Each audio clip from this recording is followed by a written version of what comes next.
What we need to recognise is that truth-telling isn't a proposition or an idea that is exclusive to First Nations people. It's important to all of us. And while First Nations people are happy to lead the process of truth-telling, what the voice can do for us, if we allow it, is add value to our community as a whole.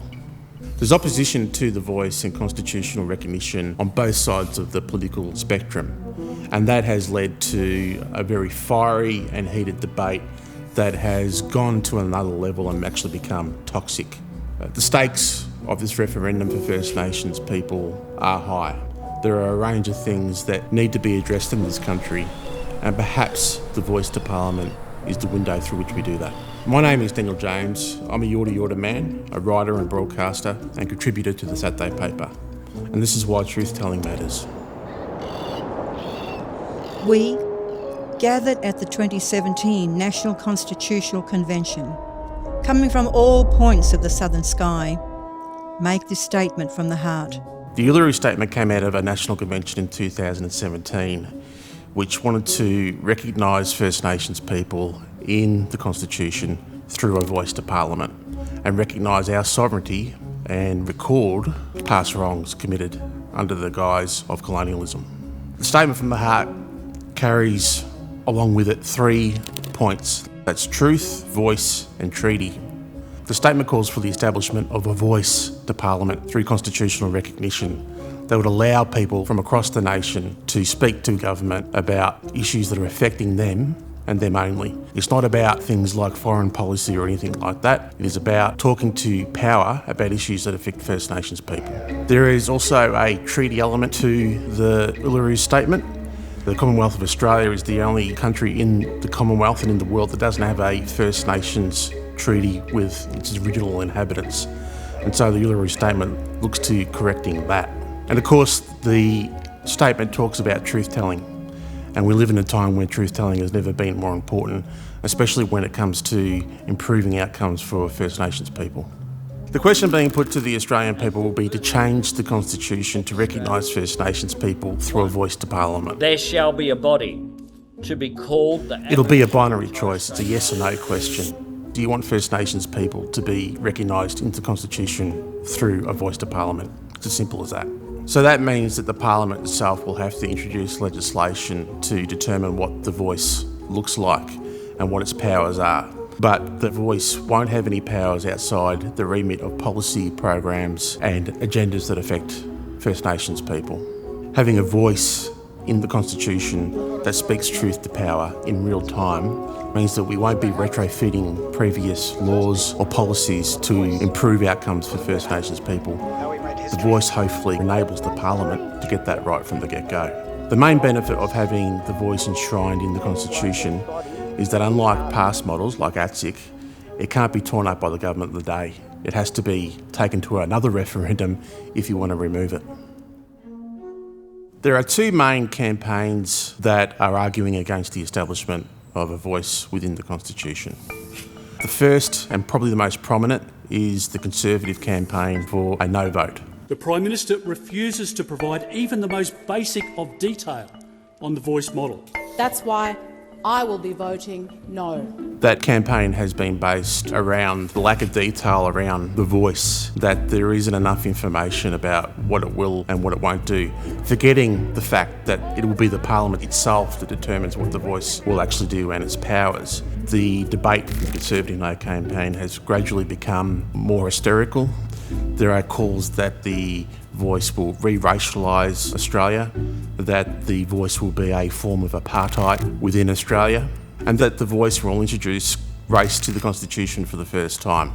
When anyone that has had the fortune of reading the Constitution knows that the Commonwealth already has the ability to make laws along race, particularly for First Nations people. And then there are criticisms from within the First Nations community itself that it's not enough. We deserve more. After the dispossession, after the genocide, after the destruction inherent in colonialism for First Nations communities across Australia, we deserve more. We've had many campaigns, but the fight against the invasion has always been about freedom and has always been about occupation. This is at odds with the community of activists who are saying treaty before voice. And what came out of the Uluru Dialogue was a fairly pragmatic offering in terms of establishing a voice through Parliament that then could negotiate a treaty and then a truth-telling process. We live in a time where trying to convey true history to understand what happened in this place before colonialism arrived and what happened as a result of colonialism has never been more important, but also never been harder to get across to not only our parliamentarians but to Australians more broadly. While the question being put to us as a nation is a very simple one, the way that the conversation is being conducted nationally, both through social media and through mainstream media, has become toxic. Anger and derision, at the end of the day, is good for the bottom line for some of the giant media conglomerates that are actually impacting this debate. And the people that suffer the most in this type of environment are the disadvantaged and the deserted. So within this context, it's First Nations people and other minority groups, not because of their arguments, but because of who they are. And others have to bear witness to that. Family and friends, anyone who's an advocate for change is being targeted in the most brutal and unadulterated way, in their pocket, in their face, every day. That's why diversity in the media has never been more important. We need to hear from as many voices as possible, people that we don't usually hear from in society, such as First Nations people. For First Nations people, none of this is academic.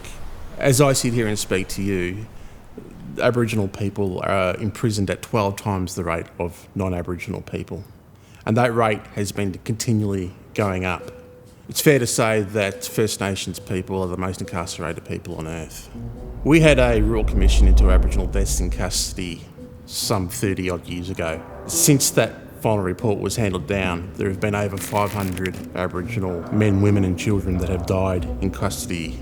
And yet, as a nation, we still haven't implemented those recommendations, and that's a national shame. And of course, we know that First Nations people, on average, don't live as long as the rest of the population.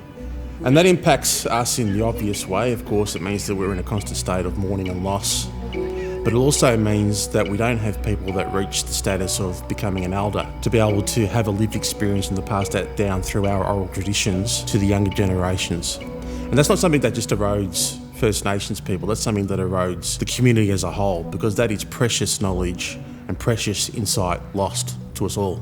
And perhaps something like The Voice could go some way towards lowering the incarceration rate for Aboriginal people and seeing less people die. But I should say at this point as well, not having a voice to Parliament is no excuse for bad policy. That bad policy and that inaction will go on the record for the series of governments that have failed both at a state and federal level.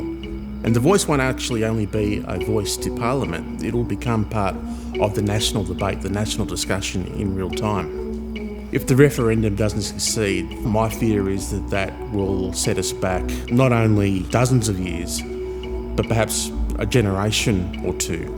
And that will mean that we continue to lose First Nations people at a higher rate. We continue to be incarcerated at a higher rate. We continue to achieve below standard outcomes in terms of education. All these things are at stake when we come to vote for this referendum.